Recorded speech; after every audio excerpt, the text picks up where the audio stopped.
Hello YouTubers, 1000 Guy 1 here. Isn't it just amazing that Disney makes sequels? Yes, I'm talking about sequels. You know, Disney sequels, Don Bluth sequels, yep, you all named them. Some of them are bad.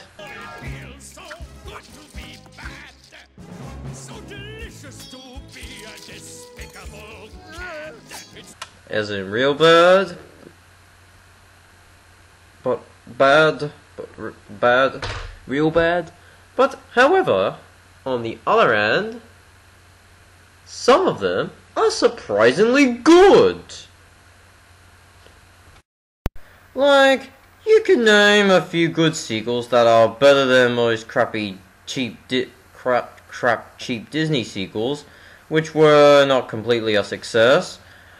Like, for example, Toy Story 3, which became the best animation, and also it became way better than the first two Toy Story films.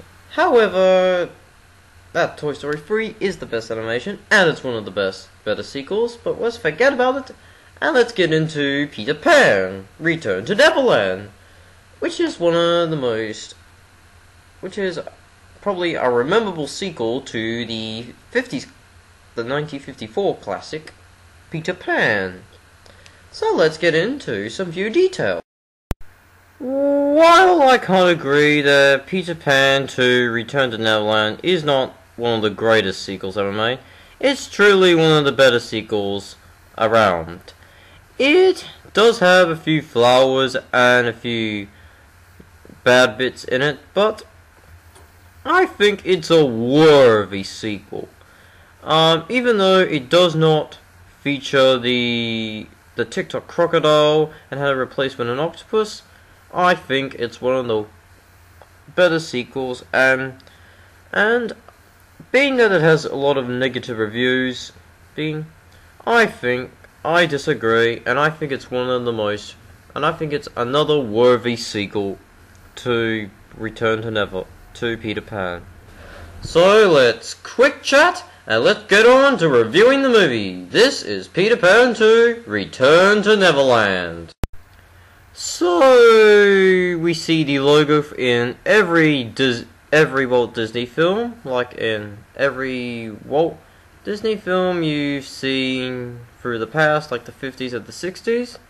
This Disney film goes to introduce to a very odd, spectacular plots.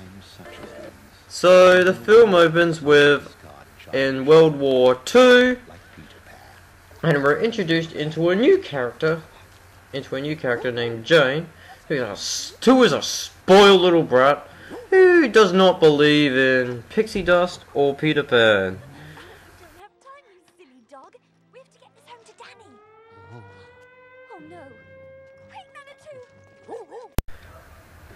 So her mom tells her that she'll be going away for a few days. Unfortunately, Jane is angry about this. Her mother tries to convince her to believe in faith, Peter Pan and pixie dust. Unfortunately, she refuses to believe in it, and because of her spoiled and selfishness, this happens in the film.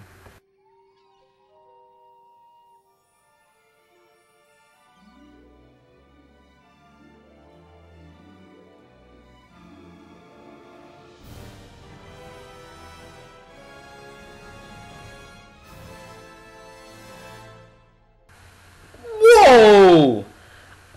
Captain Hook's ship can fly in the air? How could that happen? Oh, wait a minute. Peter Pan... Tinkerbell used her magic pixie dust to make it fly. Oh, silly me.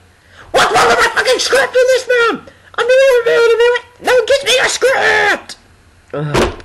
I seriously need a script. So then Jane realizes that she sees Hook and the pirates in a room thinking that she's Wendy. Fortunately, Hook hears the warning sign, which they're still in World War II. They bring the ship down. Hook then and his pirates then take Jane away. They fly their ship into a void, which you can be familiar with. A void that's from a famous show. Are you familiar with one?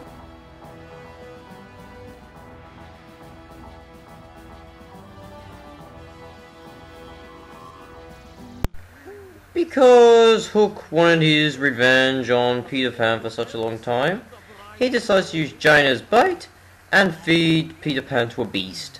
Fortunately, because he thought he could succeed at this thing, they started celebrating that they got rid of Peter Pan. Unfortunately, Peter Pan was right behind Hook. Did you miss me, Captain? How did you escape the beast?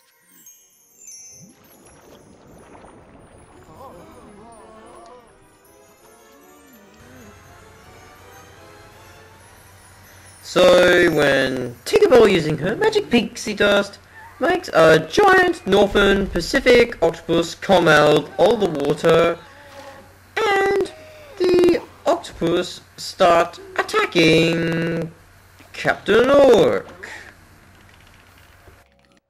No, stay away. No.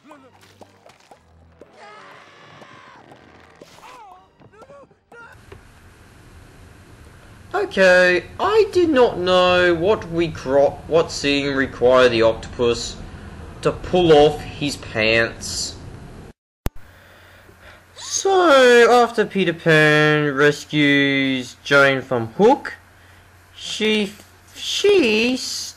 still does not believe in Peter Pan or Tinkerbell either.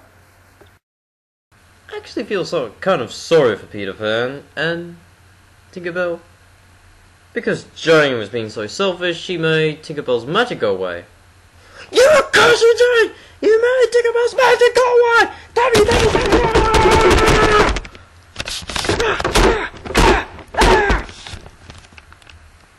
Can anyone tell me that it could get any? Can anyone tell me that things could not get any worse in this film?